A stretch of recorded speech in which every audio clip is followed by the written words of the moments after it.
तो कैसे हैं मेरे प्यारे साथी। उम्मीद है कि बहुत अच्छे से होंगे और लाजवाब तरीके से अपना एग्जाम की तैयार अवस्था में लगे रहे होंगे।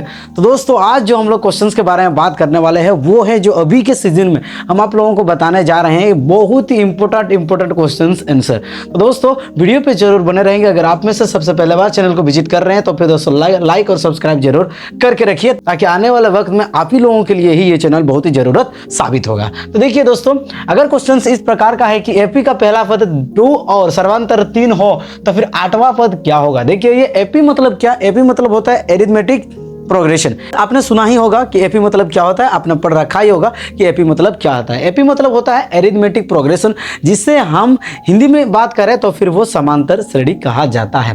तो दोस्तों इसमें काफी सारे फॉर्मूला उसमें है, लेकिन हम लोगों को 2 मार्क अगर चाहिए बाई चांस में, आप लोगों का एग्जाम में काफी सारे क्वेश्चन पूछा जाएगा, लेकिन आप अगर 2 मार्क का कुछ क्वेश्चन भी हल कर पाए तो फिर कुछ ना कुछ तो जरूर तो आपको मार्क तो मिलेगा ही मिलेगा। ठीक है, हालांकि बच्चों को उतना क्रिटिकल क्वेश्चन सब नहीं पूछा जाता है, फिर भी वैसे क्वेश्चंस पूछा जाता है, लेकिन थोड़ा बहुत घुमा के पूछा जाता है, उतना इजी भी नहीं है। ठीक है, देखिए सबसे पहले हम लोग इनको करेंगे। तो एपी का पहला पद 2 है और सर्वांतर 3 हो तो फिर 8वां पद क्या होगा। देखो सबसे पहले हम ये एरिथमेटिक प्रोग्रेशन के बारे में एक फॉर्मूला है आप लोगों का जिसे हम कहते हैं एन फॉर्मूला। ठीक है, एनवा फॉर्मूला। तो एन का फॉर्मूला क्या होता है, A plus N minus 1 whole into D. यही वाला फॉर्मूला आपने पढ़ रखा है, इसको एनवा फॉर्मूला जिसे हम कहते हैं। ठीक है, यही फॉर्मूला अभी आप लोगों का काम आने वाला है। ठीक है, ये फॉर्मूला को याद रखिएगा। ये फॉर्मूला को याद करने के लिए आपको इस तरीके से हमेशा बताना पड़ेगा, इस तरीके से हमेशा आपको बोलना पड़ेगा कि A plus N minus 1 whole into D, A plus N minus 1 2-3 बार अगर आपने रट लिया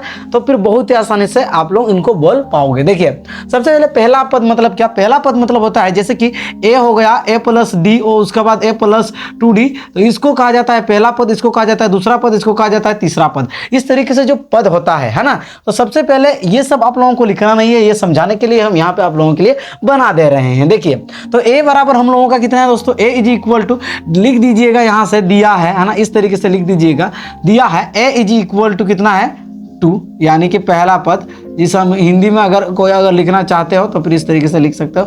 पहला पद बराबर में कितना है आपका, ये 2 को यहाँ पे भी लिखो। ठीक है, पहला पद, ठीक है, इसको हम एक साथ में लिख देते हैं ताकि किसी का भी कंफ्यूजन ना हो। पहला पद a इज इक्वल टू कितना है 2 है। और सार्वअंतर, सार्वअंतर मतलब क्या, सार्वअंतर, सार्वअंतर कैसे निकाला जाता है दोस्तों, सार्वअंतर d कितना, d इज इक्वल टू कितना है आपका 3 है। ठीक है, सार्वअंतर निकालने के लिए हम आपको बताएंगे कि सार्वअंतर इस तरीके से निकाला जाता है, जैसे कि है ना, क्या है a2 माइनस a1 है ना, इस तरीके से निकाला जा सकता है, या फिर a3 माइनस a2 इस तरीके से निकाला जा सकता है। ठीक है, मतलब जो आपका जो सेकेंड पद होगा ना, सेकंड पद से अगर आप पहला पद को अगर घटा दीजिएगा तो फिर आपका सर्वांतर निकल जाएगा। ठीक है, तो सर्वांतर d बराबर आप लोगों को दे रखा है 3, तो फिर हमारा 8वां पद कितना होगा, तो फिर हम लोगों का क्या पद, 8वां पद कितना होगा, 8वां पद क्या है।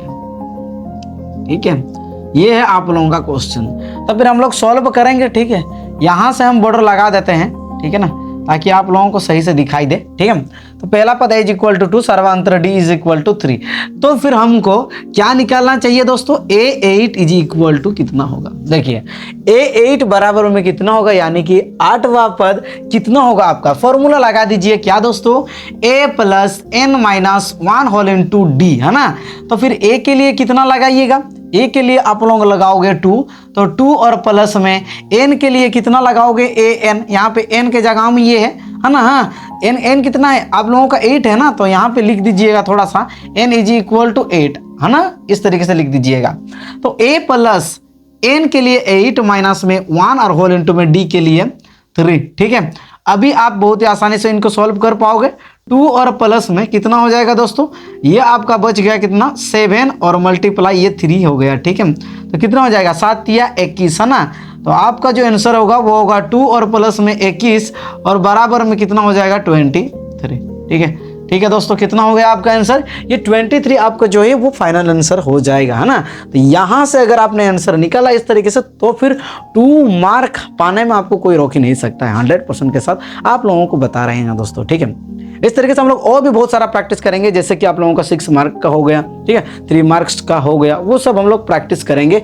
एक एक करके 10 मार्क का कैसे हो गया वो सब हम लोग प्रैक्टिस करेंगे। फिलहाल के लिए 2 मार्क का जितने सारे भी प्रोबेबिलिटी क्वेश्चन होगा सभी हम लोग डिस्कशन करेंगे इस वीडियो के अंदर, ठीक है ना। ये कुछ दिन तक ऐसे ही वीडियो आएगा जो कि 2 मार्क का होगा, है ना, 5 मार्क का, उसके बाद हम लोग डिस्कशन करेंगे। आप लोग वीडियो पे जरूर बने रहेंगे, ठीक है दोस्तों। उसके बाद देखो और एक क्वेश्चन है जो कि very very important question, VBI question इस तरीके से हम ले रखे हैं। हो सकता है इस तरीके से क्वेश्चंस ना भी गिरे, है ना, हो सकता है इस तरीके से क्वेश्चंस गिर भी जाए। देखिए थोड़ा बहुत पैटर्न का बदलाव हो सकता है, परंतु पूरा मतलब प्योरली 100% ऐसा पैटर्न पूरा हुबहू ऐसा गिरेगा ऐसा कुछ बात है ही नहीं, हुबहू यही क्वेश्चन गिरेगा ऐसा बात है भी नहीं है, ठीक है। तो इसीलिए आपको क्या करना है, प्रैक्टिस करना है। तो जैसे कि इसको अगर प्रैक्टिस कर ले लीजिएगा तो इसी रिलेटेड जो भी क्वेश्चन गिरेगा तो 100% आप इजीली कर पाओगे ना, ठीक है दोस्तों। उसके बाद देखो ये क्वेश्चन है, एक स्तंभ की छाया की लंबाई स्तंभ की ऊंचाई की √3 गुनी है तो फिर सूर्य का उन्नयन कोण क्या होगा। देखिए सबसे पहले आपको इसको अगर करोगे तो फिर आपको एक जो जिसे हम कहते हैं ड्राइंग आना होना चाहिए, ठीक है। अगर ड्राइंग नहीं कर पाओगे तो फिर दिक्कत का बात है। देखो सबसे पहले मान के चलो ये एक क्या है, ये एक मैंने ले रखा है स्तंभ, इसको क्या ले रखा है मैंने, स्तंभ, ठीक है ना, ठीक है। इसको मैंने एक स्तंभ ले रखा है। स्तंभ मतलब क्या दोस्तों, स्तंभ मतलब होता है पिलर, जिसे हम कहते हैं पिलर। आपका घर वगैरह में पिलर होगा ही जरूर, है ना। तो देखो ये अगर पिलर मान के चलो इसको हम लोग AB के नाम से नामकरण कर दिए तो ये जो स्तंभ का जो छाया होता है कुछ इस प्रकार से इधर ही छाया होगा, ठीक है। ये जो छाया है मान के चलो ये BC इधर है, हम लोग एक नामकरण दे दिया। और यहाँ एक सूरज है, देखिए दोस्तों सूरज है, ये तो सूरज है। सूरज को बनाना तो हमको आता है नहीं उतना सही से, ठीक है, लेकिन फिर भी आप लोगों के लिए हम बना देते हैं। देखिए दोस्तों ये है सूरज, तो सूरज का जो किरण है दोस्तों कुछ इस प्रकार से जो किरण गिरेगा, है ना, तो ये जो स्तंभ के इधर से अगर सूरज का किरण गिरेगा ना तो कहीं ना कहीं पूछ रहा है इसका उन्नयन कोण, है ना। उन्नयन कोण तो क्या होगा, मतलब यहाँ पे जो एंगल है वो मतलब ये जो एंगल यहाँ जो बन रहा है वो एंगल का उन्नयन कोण कितना होगा, ठीक है। मान के चलो इसको हम लोग अगर ये उन्नयन कोण को अगर थीटा हम लोग मान लेंगे, ठीक है ना, थीटा मान लेंगे ना। उन्नयन कोण और एक ही होता है अवनमन कोण, ठीक है। ध्यान से सही से सुनिएगा क्या क्या कोण हम बता रहे हैं, ठीक है। अवनमन मतलब क्या, अवनमन मतलब क्या, ऊपर से नीचे अगर देखेंगे, ठीक है, तो ये वाला को अवनमन कहा जाएगा। उन्नयन मतलब नीचे से ऊपर, ठीक है। देखो अगर इनको हम लोग निकालेंगे तो कैसे निकालेंगे, हम लोग कुछ उस प्रकार से लिखेंगे जैसे हम लोगों को प्रश्न दे रखा है, ठीक है। तो हम लोग लिखेंगे माना कि, है ना, हम लोग लिखेंगे कैसे, माना कि स्तंभ का ऊंचाई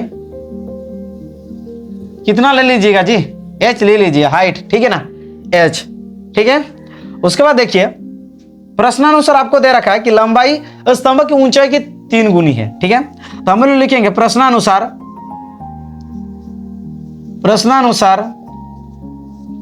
लंबाई बराबर लंबाई कितना, स्तंभ की ऊंचाई से स्तंभ की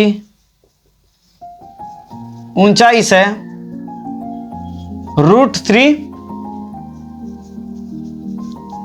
गुनी है। इसका मतलब क्या, √3H, √3H। तो ये कितना हो जाएगा, √3H। समझ में आ रहा है कि नहीं आप सभी को, ठीक है। इसको हम लोग H मान लिया, कंसीडर कर लिया, और इसको हम लोग √3H मान लिया। किस लिए, क्योंकि प्रश्न ही ऐसे दे रखा है। देखिए ना जी, यहाँ पे स्तंभ की ऊंचाई की √3 गुना है कौन, लंबाई। तो लंबाई जो होगा स्तंभ की ऊंचाई की √3 गुना है, तो उसी के हिसाब से तो ये उतना आएगा ना, ठीक है। समझ में आ रहा है ना कि नहीं। लेकिन अभी आपको पता है ये क्या है, B है, और ये क्या है, P है, ठीक है। P और B का जो रेशियो होगा वो किस में हो सकता है, किस में हो सकता है, टान या फिर कोट में ही हो सकता है, ठीक है। तो टान लेना ही हम लोगों का बेहतर होगा, क्योंकि टान पहले ही आता है तो बहुत आसान है से हम लोग अगर उसको बना पाएंगे, ठीक है। देखो अगर हम लोग अभी उसको लेंगे tan theta is equal to, ये दोनों का रिलेशनशिप किसका शो करेगा, वो आपका शो करेगा कि AB बाई BC, ठीक है, यानी कि लंब बटा आधार, ठीक है। क्लियर है कि नहीं यहां तक, ठीक है ना। अभी यहां पे tan थीटा ही ले लो, tan theta is equal to, यहां पे थोड़ा सा आप सही से देखने के लिए कोशिश करोगे कि लंब बराबर में मेरा H है सर, और बटा में आधार बराबर में मेरा √3H है, ठीक है। तो एच कट जाएगा और यहां जो बचेगा वो बचेगा 1/√3। ठीक है, समझ में आ रहा है कि नहीं, यहां पे क्लियर है कि नहीं। तो tan theta is equal to आया कितना 1/√3। तो 1/√3 किसका वैल्यू है, टान का। टान का क्षेत्र में थीटा तो हो सकता है 60 डिग्री, 30 डिग्री, 90 डिग्री हो सकता है ना, लेकिन हम लोगों को अभी समझना है कि आपने पढ़ रखा होगा एक टेबल के अंदर कई सारे उसमें tan theta, cot theta, cot 30 degree, tan 30 degree इस तरीके से लिखा हुआ था। तो उसमें आपने पढ़ा है कि जो sin 30 degree is equal to कितना होता है, half, cos 30 degree is equal to कितना होता है, √3/2, tan 30 degree is equal to कितना पढ़ा है, 1/√3। यही ना पढ़े हो दोस्तों। उसके बाद इनका पूरा रिवर्स प्रोसेस चलता है, फिर से कोट का tan का उल्टा, उसी तरीके से जो कोसेक 30 डिग्री का होगा वो साइन का उल्टा, है ना। इसी प्रकार से सेम चलता रहेगा। लेकिन हम लोगों को तो ये तो टोटली बिल्कुल अभी तो जरूरत नहीं है, ठीक है ना। ये सब याद कर ले लीजिएगा कई दूसरे जगहों में। तो tan थीटा के बराबर में हम लोग कितना लिख सकते हैं जी, बिल्कुल हम लोग यहाँ पे tan 30 डिग्री लिख सकते हैं, है ना। tan 30 degree is equal to कितना 1/√3। समझ में आया कि नहीं। तो फिर आपको जो एंगल बन रहा है, यहां पे जो एंगल बन रहा है, समझ में आ रहा है कि नहीं। tan थीटा का जो एंगल बन रहा है वो कितना बन रहा है, थीटा इज इक्वल टू कितना बन रहा है, 30 डिग्री। तो इसीलिए आप लोगों का कितना हो जाएगा, थीटा इज इक्वल टू कितना हो जाएगा, theta is equal to 30 degree. तो फिर उन्नयन कोण कितना हो गया आपका, उन्नयन कोण बराबर कितना हो गया, अतः लिख दीजिएगा, अतः उन्नयन कोण बराबर कितना डिग्री हो जाएगा आपका, 30 डिग्री। ये जो होगा आपका वो 30 डिग्री एंगल के साथ होगा। क्लियर है कि नहीं दोस्तों। इस तरीके से काफी क्वेश्चंस है उसमें आपका ट्रिगोनोमेट्री से रिलेटेड, लेकिन हम लोग करेंगे एक एक करके। हम आपको बता दिए हैं ना, एक एक करके करेंगे और आप सभी इन सभी को नोट डाउन करिएगा। एक अलग से एक कॉपी मेंटेन करोगे इसके लिए खास करके, और उसमें आप लोग इनको नोट डाउन कर ले लीजिएगा, ठीक है ना। जब एग्जाम होगा उससे पहले आप इसको थोड़ा सा सूंघ देना है, थोड़ा सा करना है, सूंघना नहीं है, ठीक है, थोड़ा सा करना है और बस काम तमाम। थोड़ा सा अगर आप उसको स्कैनिंग भी कर दीजिएगा ना आंख से तो फिर भी काम चल जाएगा, ठीक है दोस्तों। तो वीडियो कैसा लगा, अगर वीडियो पसंद आया तो फिर दोस्तों लाइक और सब्सक्राइब और शेयर करने के लिए मत भूलें अपना साथियों को। फिर मिलते हैं हम लोग नेक्स्ट वीडियो के साथ, तब तक के लिए दोस्तों दिल से बाय।